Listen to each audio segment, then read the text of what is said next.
முதல்ல திரு தனியரசு உங்ககிட்ட இருந்தே தொடங்குறேன். அதிமுக முடிந்து விடவில்லை, என்னுடைய என்ட்ரி ஆரம்பித்து விட்டது. இப்படி ஒரு சூழரைத்து ஒரு சவால் விடுத்திருக்கிறார் திருமதி சசிகலா. ஆனா என்ட்ரிலாம் கிடையாது, எப்பயோ எக்ஸிட் கொடுத்தாச்சு, எடப்பாடி பழனிசாமி தலைமையை ஏற்றுக்கொண்டால் கட்சியில யார் வேண்டுமானாலும் இணையலாம் அப்படிங்கிற கருத்தும் இன்னைக்கு எதிர்வினையா வர ஆரம்பிச்சிருச்சு. எப்படி புரிஞ்சுக்கலாம்? இல்ல, சரியான நேரம். அண்ணா திராவிட முன்னேற்ற கழகம் 10 தேர்தலில் தோற்று 11வது தேர்தலிலும் எடப்பாடி தலைமையிலான இரட்டை இலை தோற்பதற்கான சூழல் நெருங்கி வருகிற பொழுது போட்டியிலிருந்தே விலகி கொண்டார் பிரதான எதிர்க்கட்சி தலைவர் எடப்பாடி. அப்ப எடப்பாடி ஜனநாயகத்தில் விக்கிரவாண்டி சட்டமன்ற தொகுதிக்கான இடைத்தேர்தலில் அவரே அண்ணா திராவிட முன்னேற்ற கழகம் என்கின்ற மாபெரும் மக்கள் இயக்கத்தை களத்தில் இருந்து போட்டியிலிருந்து விலக்கி கொண்டு அவரே பின்வாங்குகிறார் என்றால் அப்பொழுது அவர் அரசியல் தன்னுடைய கட்சிக்கு தலைமை ஏற்று வழிநடத்துகிற ஆற்றலை, நம்பிக்கையை இழந்து விட்டார். அவர் ஏன் இழக்கிறார் என்றால், தொடர்ந்து தோல்வியை தழுவி வந்த எடப்பாடி தனித்து ஒற்றை தலைமைக்கு வந்து விட்டால் நான் வெற்றியை குவித்து விடுவேன் என்றால், ஒரு முக்கியமான அரசியல் ஆய்வாளர்கள் எல்லாம் சொன்னார்கள், எடப்பாடியை புரட்சி தலைவரை விட, புரட்சி தலைவர் அம்மாவை விட அவர் வலிமையானவர், செல்வாக்குள்ளவர், ராஜதந்திரி, சாணக்கியர் எல்லாம் என்று சொன்னார்.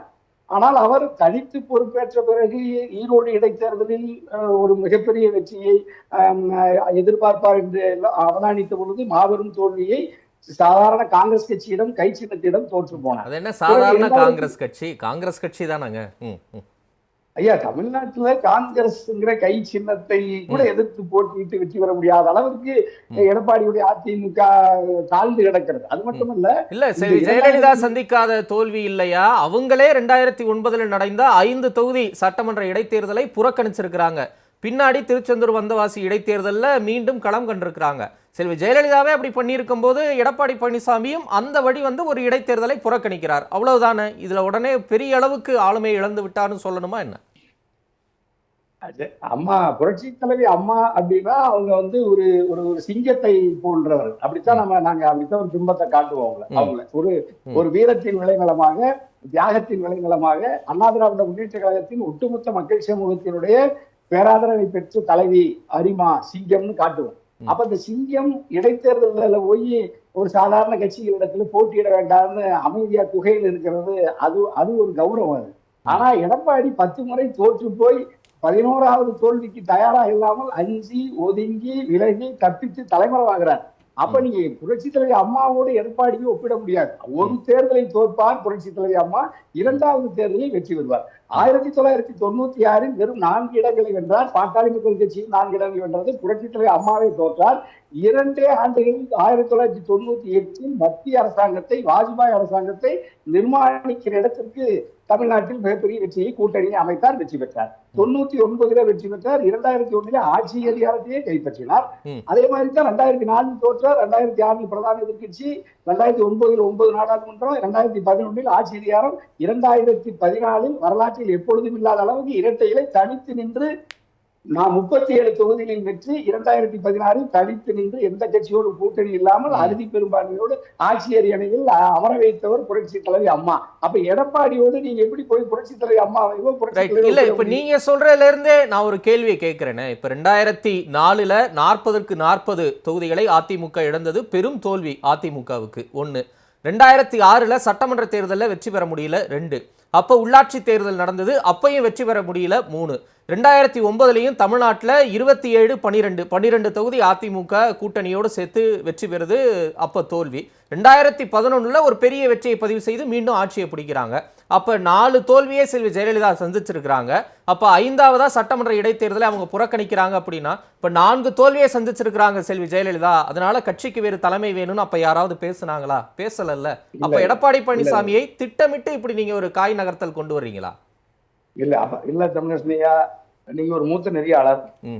2009 நாடாளுமன்ற தேர்தலில் 9 தனித்து 9 நாடாளுமன்ற தொகுதிகளை புரட்சி தலைவர் அம்மா பெறுகிறார். குறிப்பாக கொங்கு மண்டலத்தில் நாடாளுமன்றத்தில் பெருமளவு வெற்றி பெற்றார். ஆனால் எடப்பாடி 40 தொகுதிகளிலும் எப்பொழுது புரட்சி தலைவர் அம்மா எப்பொழுது 2004 தவிர வேற எப்பொழுதும் அவர் அப்படிப்பட்ட ஒரு படுதோல்வியை சந்திக்கவில்லை. அது இன்னொன்னு கூடுதலா சொல்றையா, அண்ணா பொது தேர்தலில் இரட்டை இலை சின்னம் புரட்சி தலைவி அம்மாவின் சின்னம் பொது தேர்தலில் எங்கு வைப்பு தொகையை இழந்தது? அல்லது 13 தொகுதிகளிலே வைப்பு தொகையை இழந்து 2வது இடத்துல இல்ல 3வது இடத்துக்கு புரட்சி தலைவி அம்மா காலத்திலேயோ புரட்சி தலைவர் காலத்திலேயோ எப்பொழுது சென்றது? இல்லவே இல்லை. அப்ப எடப்பாடி தனித்து தலைமையேற்ற பிறகுதான் இவ்வளவு ஒரு நெருக்கடி. 3வது இடத்துக்கு போய் நாம் தமிழரை விட 4வது இடத்திற்கு செல்லுகிற அளவுக்கு ஒரு ஒரு படுதோல்வியினுடைய மூல காரணமாக இருக்கிற எடப்பாடியை தொடர்ந்து எப்படி நம்புவாங்க நாட்டு மக்கள்? அது மட்டும் இல்லையா, 2.5 கோடி தொண்டர்களை வைத்திருந்த எடப்பாடி இந்த 2024 நாடாளுமன்ற பொது தேர்தலில் 1 கோடி பேர் தான் வாக்களித்திருக்கிறார்கள்.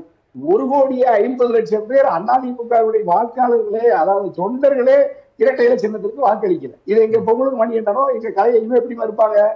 அதாவது நீங்க அவருடைய கட்சியினுடைய தொண்டர்களே எடப்பாடியை ஏற்கவில்லை, நிராகரிக்கிறார். அதாவது 2,40,00,000 வாக்காளர்களில் தொண்டர்களில் 1,40,00,000 பேர் எடப்பாடியை புறக்கணித்திருக்கிறார்கள். வெறும் 1 கோடி பேர் எடப்பாடிக்கு ஓட்டு போட்டிருக்காங்க.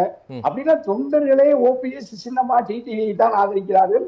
அந்த புது என்ட்ரி அப்படி நீங்க சொல்லக்கூடிய மீதி 1,40,00,000 தொண்டர்கள் ஓபிஎஸ்ஸையும் திருமதி சசிகலாவையும் டிடிவி தினகரையும் ஆதரிச்சிருந்தா ராமநாதபுரத்திலையும் தேனியிலையும் வரலாறு காணாத வெற்றியை பெற்றிருக்கணும்ல, ஏன் தோல்வி அடைகிறாங்க? ஐயா, தோல்வினா 2வது இடத்துக்கு வந்துட்டாங்கல்ல. ஓபிஎஸ் 2வது இடத்துக்கு வந்துட்டாரு, டிடிவி 2வது இடத்துல இருக்கிறாரு. நீங்க ஓபிஎஸ் டிடிவியோ எங்க 3வது இடத்துக்கு 4வது இடத்துக்கு போய் டெபாசிட் போயிருந்தா நீங்க சொல்றதை நான் ஏத்துக்கிறேன். அது நாடு நான் சொல்றதை ஏற்காது. ஆனா அவர்கள் போட்டியிட்ட இடத்துல 2வது இடத்துல இருக்கிறாங்க. நான் எடப்பாடியை சொல்றேன், நீங்க 2வது இடத்துல வந்திருந்தா கூட இந்த தோல்வியை நானும் ஏத்துக்குவேன், நாட்டு மக்கள் ஏத்துக்குவாங்க. நீங்க 3வது இடத்துக்கு 4வது இடத்துக்கு போறீங்க, விக்கிரவாண்டியில டெபாசிட் போயிரும், நாம் தமிழரோட கீழே போயிருவோம், நோட்டாவுக்கு இணையா போயிருவோங்கிற அஞ்சு நீங்க போட்டியிலிருந்து விலகி போறதுதான் இன்னும் கூர்மையா தொண்டர்களால நீங்க விமர்சிக்கப்படுறீங்க. அதனாலதான் சின்னமா அந்த விக்கிரவாண்டி தேர்தலில் அதிமுக எடப்பாடி பின்வாங்கியது தவறு, பிழை அப்படின்னு அம்மா சொல்றேன். ஐயா, இப்ப அதாவது இப்ப சின்னம்மா அண்ணா திராவிட முன்னேற்ற கழகத்தை வலிமையான ஒன்றுபட்ட அதிமுகவை ஒருங்கிணைத்து பாஜகவின் தலைவரோ அல்லது வேறு எந்த கட்சியினுடைய மேலாதிக்கத்திலிருந்து அதிமுகவை தனித்து நீட்டு புரட்சி தலைவர் அம்மாவை போல புரட்சி தலைவரை போல அந்த கட்சியை சாதி மதங்களுக்கு அப்பாற்பட்டு ஏழை எளிய உழைக்கும் மக்களின் பெருநம்பிக்கையை பெற்று மக்கள் நல திட்டங்களை தருகிற ஒரு மாபெரும் கட்சி, இந்தியாவுக்கே வழிகாட்டுகிற கட்சி அதிமுக. அந்த கட்சியை ஒன்றுபடுத்தணும்னு சின்னமா விரும்புறாங்க. அதுல என்ன இப்ப இவங்களுக்கு எல்லாம் சிக்கல்? இப்ப என்னமோ அண்ணா திராவிட முன்னேற்ற கழகத்தை உருவாக்கியவரே எடப்பாடியை போல யாருன்னே தெரியாத எடப்பாடிய 4வது 5வது இடத்துல இருந்த எடப்பாடிய கொண்டுட்டு நாட்டுக்கு அறிமுகப்படுத்தணும் சின்னமாகவே நீங்க யாருன்னு தெரியாம மறைத்து தாழ்த்தி நாட்டு மக்களுக்கு நீங்க ஒரு சிறிய ஆளுமையா எடப்பாடியை காட்டுறீங்க. பரவாயில்ல, அப்படியாவது எடப்பாடி தனக்கு கிடைத்த வாய்ப்பை பயன்படுத்தி கொண்டு கட்சியை வலிமைப்படுத்தி வெற்றிக்கு மேல வெற்றியை பெற்றிருந்தா அவன் சின்னமா ஏத்துக்கு போறாங்க, தனியா ஏத்துக்கு போறோம், ஓபிஎஸ் ஏத்துக்கு போறாங்க. அதுல என்ன இருக்கு? இப்ப புரட்சி தலைவரோட கனவையும் புரட்சி தலைவர் அம்மாவின் கனவையும் எடப்பாடி நனவாக்குனா நாங்க யாருமே இதுல கேள்வி ஏற்றது ரைட்டுங்க. எடப்பாடி நனவாக்கல, அவர் தோல்வியை தான் சந்திச்சுக்கிட்டு இருக்காரு. அவரை விமர்சிக்கக்கூடிய திருமதி சசிகலாக்கோ திரு ஓபிஎஸ்கோ திரு டிடிவி தினகரனுக்கோ எந்த அளவுக்கு மக்கள் செல்வாக்கு இருக்குன்னு நான் கேட்கிறேன். போன முறை வாங்கினதை விட 1% வாக்கு கூடுதலா வாங்கி இருக்கிறாரு. அப்ப எடப்பாடி பழனிசாமி தலைமை எல்லாரும் ஏத்துக்கிட்டாங்கன்னு சொன்னா அதையே நம்ப கூடாது. ஐயா, நிறுவனம் யாருக்கிட்ட இருக்கு? நீங்க ஒரு இரட்டை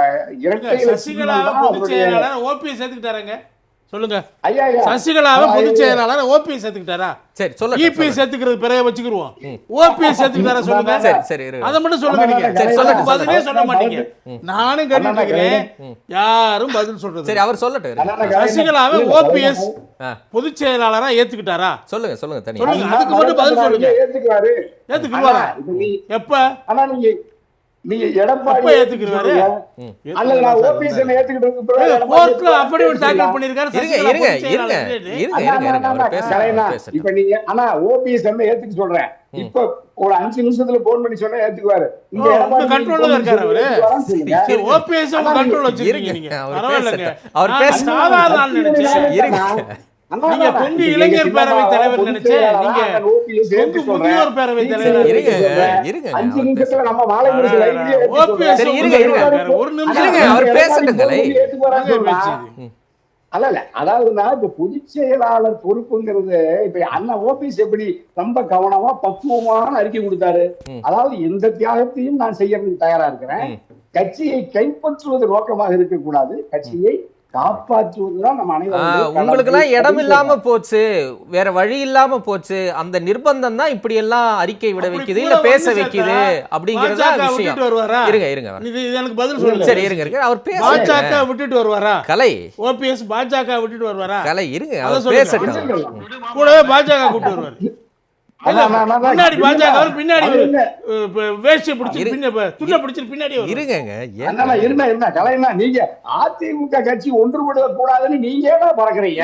நீங்க தான் அதை பண்ணிட்டு இருக்கீங்க. அந்த வேலையை பாஜக ஆணைப்படி நீங்க அதை நிறைவேற்றிட்டு இருக்கீங்க. ஏங்க தனியரசு பர்சனலாவே பாஜகவை கடுமையா விமர்சிக்க கூடியவர், அவருக்கு என்ன அஜெண்டா இருக்க போகுது? பாஜக சொல் பேச்சு அவரே கேட்க போறாரு. அவருக்கு கேட்டு அவர் என்னங்க கலைனா நான் பாஜக நான் பாஜகவையும் திமுகவையும் எதிர்த்து ஒன்றுபட்ட அண்ணா திராவிட முன்னேற்ற கழகம் ஆட்சி அதிகாரத்துக்கு வரணும்னு சொல்றது தனியரசு. இதுல என்னன்னா கலைனா சிக்கல்? நீங்க அவர் ஓபிஎஸ் பாஜக விட்டு வர மாட்டாரு, ஒன்று சேரக்கூடாது. நீங்க சொன்ன உடனே வந்துருவாரு. அது கரெக்ட். அது தெரியல. நான் இப்ப சொல்றேன், கண்ட்ரோல்ல தான் இருக்காரு அவரு. நீங்க சொன்ன உடனே வெளியே வந்துருவாரு.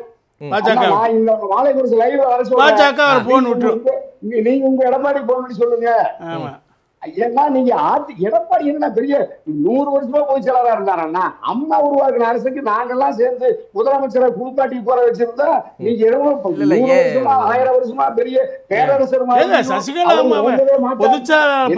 நீக்கினது யாருங்க? சரி இருங்க கலை அவர் முடிச்சிருக்காங்க. கலை அவர் முடிச்சிட்டு அப்ப பேசுங்க. அசைக்கும். ஆனா நீங்க இந்த ஆணவத்துல சர்வாதிகார போக்கை மக்கள் தண்டிக்கிறாங்க, அதிமுக தொண்டர்கள் தண்டிக்கிறான், தமிழ்நாட்டு வாக்காளர் பெருமக்கள் தண்டிக்கிறாங்க. அதுக்கப்புறம் நீங்க திரும்புவீங்களா? நீங்க என்னன்னா ஜனநாயகவாதி? கட்சி பாஜக தான். உங்களை பொறுத்தவரை ஜனநாயக கட்சி பாஜக. நீங்களும் பாஜக, சிதம்பரம் இந்தியா கூட்டணி தலைவரும் பாஜக, எல்லாருமே பாஜக தான் எங்களை இயக்குதுன்னா நாட்டு மக்கள் எங்களை அதனாலதான் நாங்க அதுல இருந்து. சரி இல்ல நான் நிறைவா ஒரு கேள்வி கேட்கிறேன். இல்ல தனியரசு இப்ப சசிகலா சொல்றாங்கல்ல 2026 தனிப்பெரும்பான்மையோட அதிமுக ஆட்சி அமைக்கும் நான் என்ட்ரி கொடுத்துட்டேன்னு, அதற்கு ரிசல்ட் கிடைக்குமா அப்படிங்கறதா ஒரே ஒரு கேள்வி. ஒரு பெரிய அதிர்வலைகள் ஏற்படுமா? சுருக்கமா. இல்ல எந்த அதிர்வலை ஏற்படாதியா தமிழகத்திலையா? உண்மையிலேயே சின்னம்மாவுடைய தலைமையை எடப்பாடி டிடிவி ஓபிஎஸ் எல்லாம் ஏற்றுக்கிட்டு களத்துக்கு வந்தா கட்டாயமா 26 இல்ல, ஆனா அடுத்து வர்ற நெருக்கமா வர்ற ஊராட்சி உள்ளாட்சி மன்ற தேர்தலில் கூட பெருமளவு வெற்றிகளை குவிக்க முடியும். 2026 100 விழுக்காடு அண்ணா திராவிட முன்னேற்ற கழகம் தனிப்பெரும்பான்மையோட ஆட்சி அமைக்கும். எடப்பாடி இதே நிலைமையில தொடர்ந்தால் எங்க கலையண்ணனும் பொங்கலூர் மணிகண்டன் இதே அறிவுரையை சொல்லி எங்க எடப்பாடி சாணக்கியத்தை சொன்னார்னா 234 தொகுதிகளிலும் அதிமுக டெபாசிட் போயிடும். நன்றி.